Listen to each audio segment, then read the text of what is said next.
Siya po ang padre de pamilya namin. He takes care of us. We need to also take care of him. So, dun din po kami ng...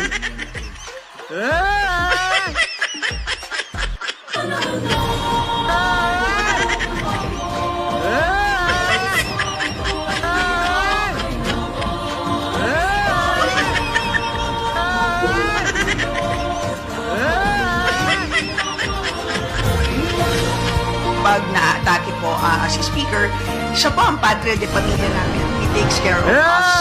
We need to also take care of him. So, dun din po kami ng... Hey!